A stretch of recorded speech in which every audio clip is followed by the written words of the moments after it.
Good evening student, welcome to my channel. आज हम भाषा, बोली, लिपि और व्याकरण के बारे में पढ़ेंगे। भाषा वह होता है जिसके माध्यम से हम अपने भावों और विचारों का आदान प्रदान करते हैं, उसे हम भाषा कहते हैं। भाषा का धातु जो है, ये भाष धातु है। भाष धातु से बना है, जिसका मूल भाषा संस्कृत से होता है। भाष का शाब्दिक अर्थ होता है विचार प्रकट करना। अतः हम अपने मन के भावों विचारों को आदान प्रदान जिस माध्यम से करते हैं, उसे ही भाषा कहा जाता है। जैसे कि यहाँ पे एक व्यक्ति ये है, तो ये जो है एक दूसरे से बातें करेंगे। ये अपने मन की बातों को इनसे कहेंगे, ये अपने मन के भाव विचार इनसे व्यक्त करेंगे। तो एक दो व्यक्ति भी हो सकते हैं, एक से अधिक भी व्यक्ति हो सकते हैं। जैसे कि इधर एक से अधिक व्यक्ति हैं, इधर एक से अधिक व्यक्ति हैं, तो ये आपस में जब बात करेंगे तो अपने मन के भाव और विचार को इनके समक्ष प्रकट करेंगे और ये इनके समक्ष। तो एक दूसरे लोग अपने मन के भाव और विचार जिस माध्यम से आदान और प्रदान करते हैं, उसे ही हम भाषा कहते हैं। भाषा के 3 प्रकार हैं: मौखिक भाषा, लिखित भाषा और सांकेतिक भाषा। मौखिक भाषा वह होता है जिसे हम केवल बोलकर व्यक्त करते हैं। जैसे कि मोबाइल हो गया, मोबाइल पर एक दूसरे लोग अगर बात करते हैं तो वहाँ पर केवल बोलकर अपने बातों को एक दूसरे को बताया जाता है।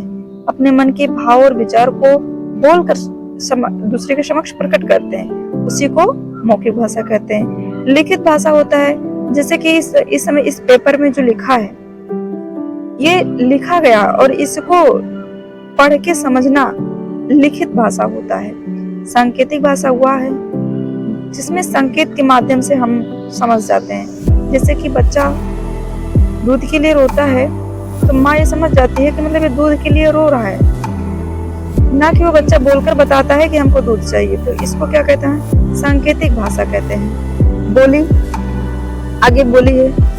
बोली भाषा का क्षेत्रीय रूप होता है। अगर हम अपने क्षेत्र को छोड़कर थोड़ा दूर जाते हैं तो वो मतलब बदल जाता है, तो उसे हम बोली नहीं कहेंगे।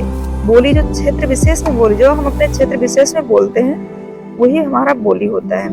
लिपि, लिखने का जो तरीका होता है, ढंग होता है, उसे हम लिपि कहते हैं। जैसे हिंदी का लिपि देवनागरी है, तो हम उसको दूसरे माध्यम से, हिंदी को दूसरे माध्यम से लिखते हैं, अंग्रेजी को दूसरे माध्यम से लिखते हैं। और अंग्रेजी जो है, ये इसका लिपि रोमन है। तो अंग्रेजी और हिंदी दोनों का लिखने का जो ढंग है, लिखने का जो तरीका है, वो अलग अलग है। तो लिखने के जो ढंग होते हैं उसी को लिपि कहा जाता है। आगे व्याकरण है।